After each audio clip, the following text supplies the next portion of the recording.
Boa noite, hoje é dia 1º de agosto e vamos para o nosso devocional do dia em que eu leio Manhã e Noite de Charles Spurgeon.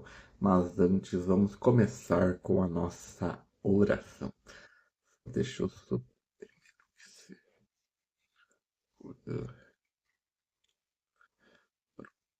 Agora sim.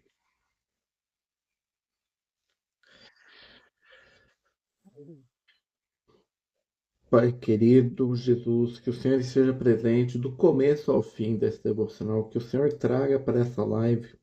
Todos precisam ouvir essas reflexões sobre a sua palavra que se encontra em Ruth, capítulo 2, versículo 2, e no Salmo 65, versículo 11. Espírito Santo, se for necessário que o Senhor coloque em minha boca qualquer palavra para esse devocional, agradeço por estar conosco nesse dia. Amém, amém, amém. Então vamos lá para o nosso devocional do dia, começando lendo a introdução da Bíblia Spurgeon do livro de Ruth. Circunstância da escrita. Ruth se passa nos dias de Juízes, e é por isso que esse livro parece um lírio brotando num monte de entulho. Depois de 21 capítulos de idolatria, guerra civil e violência, Deus vira a página e nos mostra uma seara em Belém, um homem honrado e uma viúva estrangeira catando espigas. A providência divina não trabalha só nos grandes acontecimentos das nações. Ela trabalha nas cozinhas e nos campos. Uma fome levou uma família de Belém para Moabe, terra de idólatras, e ali ficaram 10 anos. Voltou apenas a mãe, sem marido e sem filhos, e com ela uma nora moabita, que não devia estar na história de Israel de modo algum, pois a lei mandava que os moabitas não entrassem na congregação. E é justamente ela que Deus escolhe. O livro foi escrito quando Davi já era conhecido, pois termina apontando para ele na genealogia. Deus estava tecendo naquela seara o berço de um rei e a linhagem do Messias, e nenhum dos personagens sabia disso. Assim é sempre. Fazemos o nosso pequeno dever do dia e Deus está construindo séculos. Contribuição para a Bíblia. Esse pequeno livro nos ensina a doutrina do resgate por parentesco. E sem ele não entenderíamos o direito ofício do nosso Senhor. O remidor de Israel precisava de 3 qualidades: ser parente próximo, ter posses para pagar e ter disposição para pagar. Havia um parente mais próximo que Boaz, mas ele recusou, porque o resgate lhe custaria herança.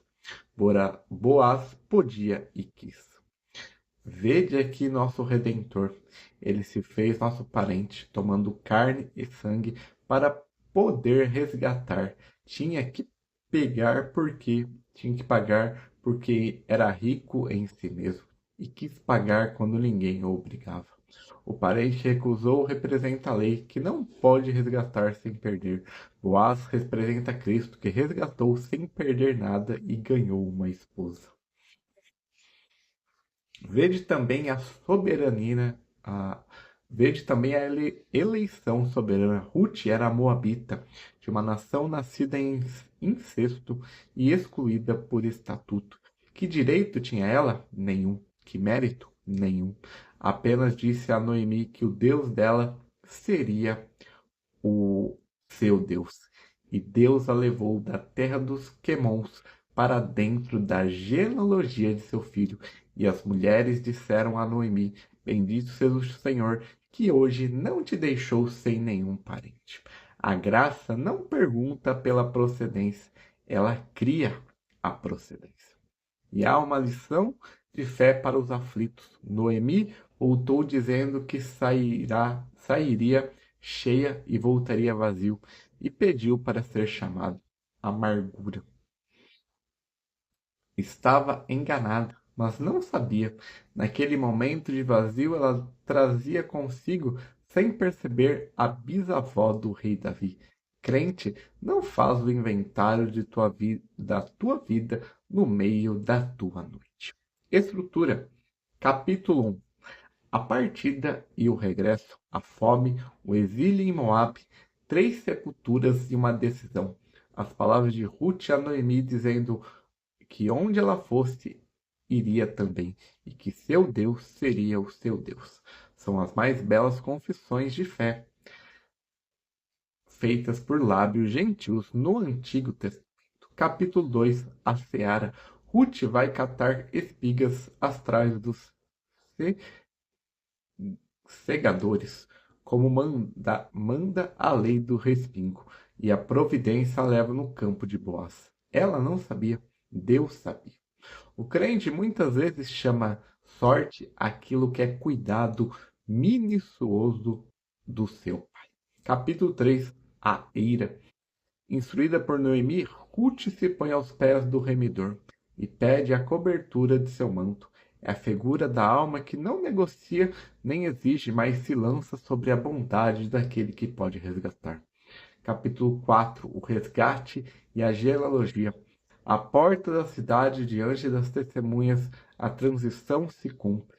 Nasce Obed, avô de Davi, e o livro que começou com a fome e morte termina com um menino nos braços de uma mulher que se julgava vazia. Spurgeon e Ruth. Este livro é o meu remédio para as almas amarguradas. E preguei dele com mais ternura do que força. Havia no tabernáculo muitas Noemis, muitas mulheres que tinham enterrado marido e filho, e que já não esperavam nada da vida senão o fim. Eu dizia, chama-te amargura, mas Deus está preparando um berço para a tua casa. Não julgues a colheita pelo inverno. O capítulo do resgate, a porta da cidade, sempre me arrebatou. Costumo dizer que o evangelho tem a forma de contrato cumprido diante de testemunhas e não de sentimento vago. Boaz não disse a Ruth que sentia compaixão dela. Ele pagou publicamente e tomou por mulher. O nosso Senhor não nos ama em segredo. Ele nos comprou por preço e registro está lavrado no céu. Guardado particular afeição pelas mulheres estrangeiras, catando espigas muito pobres. Crentes vivem assim, recolhendo migalhas de bênção no canto do campo, achando-se indignas demais. Notai o que Boaz fez. Mandou os moços deixaram cair punhados de propósito para ela achar. O vosso Senhor faz o mesmo, crente. Aquela bênçãos que vós parecei achados causais foram deixados cair de propósito por ordem do dono do campo. E os meus alunos, eu dizia que Ruth é o livro mais curto que ensina mais teologia por página. 4 capítulos e temos providência, eleição, graça aos gentios, redenção por parentesco e a linhagem do Messias. Deus não precisa de espaço para dizer coisas grandes. Se a religião de Cristo é o nosso consolo, ela deve ser também o nosso cumprimento absoluto, assim como Ruth se apegou a Noemi. E esse é a introdução da Bíblia Spurgeon para o livro de Ruth. Agora vamos ler o nosso devocional da manhã.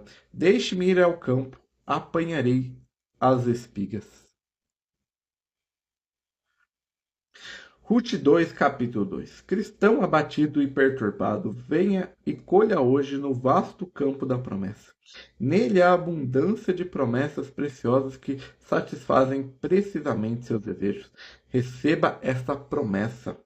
Não esmagará a cana quebrada, nem apagará a torcida que fumega. Isso não serve para você. A cana abandonada, insignificante e fraca, uma cana quebrada da qual nenhuma música emana, mais fraca que a própria fraqueza. Uma cana quebrada, ele contudo não esmagará. Você, mais ao contrário, o restaurará e fortalecerá. Você é como a torcida que fumega, nem luz nem calor emanam de você, mas ele não o apagará. Ele soprará seu doce fôlego da misericórdia até a sua chama se assenta. Você colherá outra espiga. Vinde a mim todos que estáis cansados e sobrecarregados, e eu vos aliviarei. Que palavras afáveis! Seu coração é delicado e o mestre sabe disso, e por isso são tão por isso fala tão gentilmente com você. Você deixará de obter e vir até ele depois dessas palavras? Tome outra espiga de milho. Não temas, ó vermezinho de Jacó, povozinho de Israel. Eu te ajudo, diz o Senhor, e o teu Redentor é o Santo de Israel. Como sentir temor se uma certeza tão maravilhosa como essa, você pode colher 10.000 espigas como essas? Desfaço tuas transgressões como a névoa, os teus pecados como a nuvem. Ou esta, ainda que vossos pecados sejam como a escarlate, eles se tornarão brancos como a neve, ainda que sejam vermelhos como o carmesim, se tornarão como a lã. Ou ainda, o Espírito e a noiva dizem: Vem. Aquele que ouve, diga: Vem. Aquele que tem sede, venha. E quem quiser receber de graça da água da vida. O campo de nosso mestre é muito rico.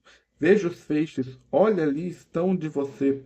Pobre e medroso que estão, ajunte-as, serão suas, pois Jesus o convida a colher as espigas. Não tenha medo, apenas creia. Agarre essa doces promessas, debulhe-as pela medição e alimente-se delas com alegria. E essa é o devocional da manhã. Agora vamos ler a introdução da Bíblia Spurgeon do livro dos Salmos para nós lermos o devocional da noite. Circunstância da escrita. Os salmos não foram escritos numa mesa. Foram escritos na vida. Cerca de 1000 anos separam o mais antigo, que é o de Moisés, do mais recente dos tempos do cativeiro. Davi escreveu a maior parte. Escreveu fugindo de cavernas, chorando por um filho morto, confessando adultério e dançando diante a harpa. Asaf, os filhos de Corá, Salomão e outros contribuíram, e há salmos anônimos que talvez sejam os mais amados. São 150 cânticos divididos em 5 livros, e a igreja tem cantado desde o princípio. Nosso Senhor citou os salmos na cruz. Os apóstolos os citaram no púlpito e os mártires os cantaram no fogo. Aqui está a diferença entre o livro e todos os outros. No restante das escrituras, Deus fala aos homens. Nos salmos, o homem fala a Deus. E ainda assim é Deus quem inspira as palavras. É como se o pai ensinasse ao filho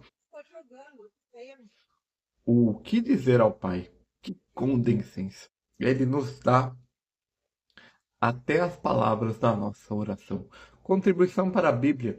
Os salmos são a anatomia da alma do crente. Não há estado do coração humano que não tenha aqui sua voz: o jubilo, o pavor, vergonha, a solidão, a ira contra a injustiça, o cansaço, a esperança. Este é o único livro do mundo em que o homem encontra seu próprio gemido escrito antes dele gemer. E são, acima de tudo, cheios de Cristo. Quem os lê sem o ver, não os leu. Ouvi o 22º Salmo, escrito 1000 antes da crucificação, e dize-me se não é a voz do Calvário: meu Deus, por que me abandonaste? Por que está tu tão longe de mim, de me ajudar e das palavras do meu bramido? Aquelas foram as palavras que o nosso Senhor gritou nas trevas do meio-dia. E notai o que vem depois dos mesmos salmos: e vestes repartidas, as sortes lançadas, os ossos contados, as mãos e os pés trampassados. Nenhum poeta adivinha assim. Isso é profecia. Notai a estrutura de dor nesses cânticos. Muitos começam no abismo e terminam em louvor, mas quase nenhum salta o abismo. O salmista não finge estar bem. Ele diz que a sua alma está abatida, que as suas lágrimas são o seu pão e que Deus parece ter esquecido dele. Então, no meio ou no fim, vira-se para a própria alma e a interroga e manda-se esperar em Deus. Aí está o método da fé. Não é negar a treva, é falar com a alma dentro dela. Os salmos imprecatórios incomodam os delicados do nosso tempo. Não me incomodam. Ali, um homem justo entrega a Deus sua indignação em vez de tomar a espada e pede que o juiz de toda a terra faça justiça. É mais santo clamar por juízo divino do que executar a, a vingança própria. Estrutura. Livro 1, Salmo 1 ao 41, quase todos de Davi. Começa com os dois caminhos, a árvore plantada junto às águas e a planta levada pelo vento. Contém o 22º, o 23º e o 24º, que são o Salvador morrendo, apacentando e reinando. Livro 2, Salmos 42 ao 72, a alma sedenta como o cervo. A confissão do 51º depois da queda de Davi e o 72º que descreve um reinado de justiça e paz que nenhum rei humano cumpriu. Livro 3, Salmos 73 ao 89. Asaf entrando no santuário para entender por que os ímpios prosperam. O 84º com a saudade dos átrios e o 89º que celebra a aliança com Davi e termina em perplexidade. Livro 4, Salmo 90 ao 106. O 90º de Moisés sobre a brevidade da vida. O 91º sobre a sombra do Altíssimo e uma série de cânticos que proclamam que o Senhor reina. Livro 5, Salmo 107 ao 150. O 119 com 176 versículos em louvor à palavra. Os cânticos dos peregrinos que subiam a Jerusalém. E o grande final, 5 salmos de aleluia, terminando com tudo que respira louvando o Senhor. A Bíblia dos judeus termina sua oração em louvor, e assim deve terminar a nossa. Spurgeon em Salmos. Passei mais de 20 anos desse lado da eternidade trabalhando nos Salmos, reunindo o que os antigos escreveram sobre eles e acrescentando as minhas próprias notas. Foi o trabalho mais longo da minha vida e não me arrependo de uma hora. Muitas vezes escrevi aquelas páginas com dor nos ossos e com lágrimas no papel, e posso dizer que os salmos me ministraram mais do que eu jamais ministrei. O 23º foi o meu travesseiro em cada enfermidade. Notai o pronome, o Senhor é meu pastor. Costumava dizer ao meu povo que a doçura daquele versículo não está nas palavras pastor, e sim na palavra meu. Um pastor em geral não consola ninguém. Um pastor que é meu enche a alma.